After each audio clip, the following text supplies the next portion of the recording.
திமுகவும் காங்கிரசும் கச்சத்தீவை தாரை வார்த்ததன் விளைவு நம் மீனவர்கள் இத்தனை ஆண்டுகளாக பாதிக்கப்படுகின்றனர். அனைத்து மாநிலங்களும் ஜாதிவாரி கணக்கெடுப்பு நடத்தி கொண்டிருக்க போலி சமூக நீதி நாடகமாடி கொண்டிருக்கிறது திமுக. சொந்த தொகுதியை விட்டு தனி தொகுதி என்பதற்காக 2G ராஜாவை நீலகிரிக்கு அனுப்பி வைத்திருக்கிறது. மலை கிராமங்களுக்கு சாலை வசதியை கூட அமைத்து கொடுக்காமல் வெட்கமே இல்லாமல் சமூக நீதி பற்றி பேசுவதெல்லாம் தேவையா ஸ்டாலின் என்றும் அண்ணாமலை கேள்வி எழுப்பியுள்ளார். கடந்த 2021 தேர்தலின் போது 511 வாக்குறுதிகள் கொடுத்த திமுக அவற்றில் எத்தனை நிறைவேற்றி இருக்கிறது என்பதை மக்கள் மத்தியில் கூற தைரியம் இருக்கிறதா?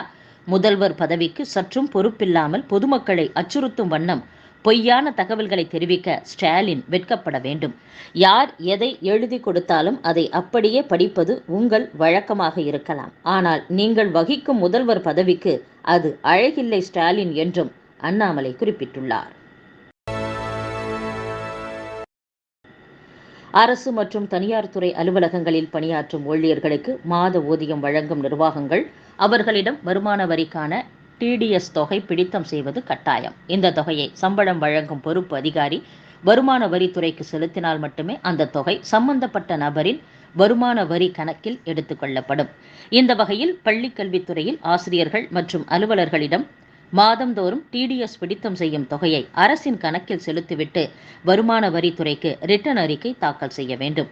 இந்நிலையில் கடந்த 31ஆம் தேதியுடன் முடிந்துள்ள நிதியாண்டில் பள்ளிக் கல்வித்துறையில் பிடித்தம் செய்த தொகையை செலுத்தாமல் ரிட்டர்ன் அறிக்கை தாக்கல் செய்யாமல் நிலுவையில் உள்ளதை வருமான வரித்துறை கண்டறிந்துள்ளது. இதையடுத்து சம்பளம் வழங்கும் அலுவலர்களாக உள்ள பள்ளி தலைமை ஆசிரியர்கள், முதன்மை கல்வி அதிகாரிகள், மாவட்ட கல்வி அலுவலர்கள் உள்ளிட்ட 5563 பேருக்கு வருமான வரித்துறை நோட்டீஸ் அனுப்பியுள்ளது. அதில் பிடித்தம் செய்த தொகையை விரைவில் செலுத்தி அறிக்கை தாக்கல் செய்யாவிட்டால் அபராதம் விதிக்கப்படும் என்று எச்சரிக்கப்பட்டுள்ளது. தென் மாவட்டங்கள், டெல்டா மற்றும் அதை ஒட்டிய மாவட்டங்களிலும் காரைக்காலில் இன்று முதல் 15ஆம் தேதி வரையிலும் மிதமான மழை பெய்யக்கூடும். இன்று முதல் 4 நாட்களுக்கு தமிழகம், புதுச்சேரியில் தென் மாவட்டங்களில் சில இடங்களில் அதிகபட்ச வெப்பநிலையானது 2 முதல் 3 டிகிரி செல்சியஸ் வரை குறைய வாய்ப்புள்ளது என்றும் வானிலை ஆய்வு மையம் அறிவித்துள்ளது.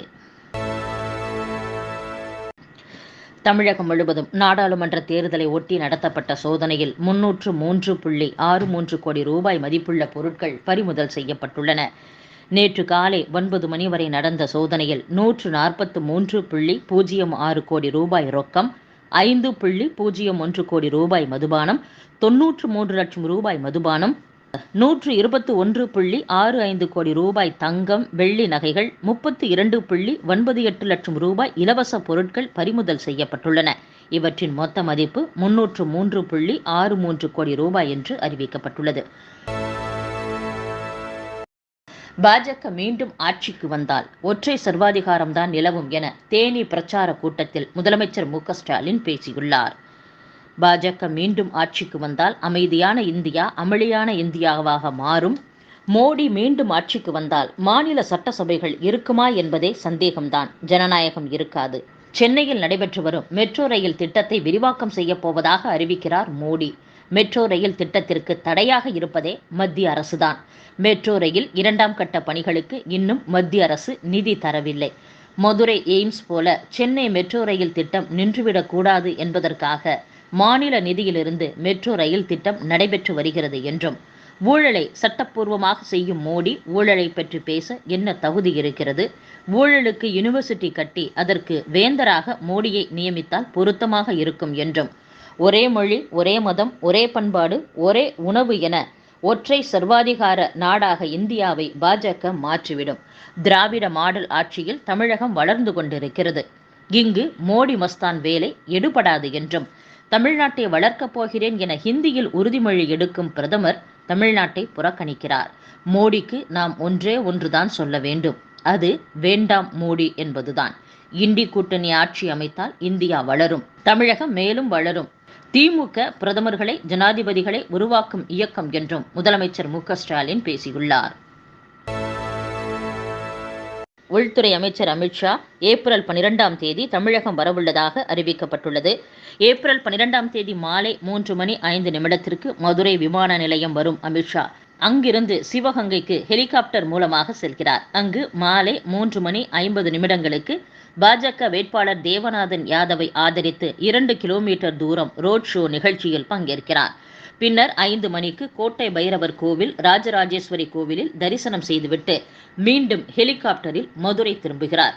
மதுரையில் பாஜக வேட்பாளர் ராமசீனிவாசனை ஆதரித்து 2 கிலோமீட்டர் தூரம் ரோட் ஷோ நிகழ்ச்சியில் பங்கேற்கிறார்.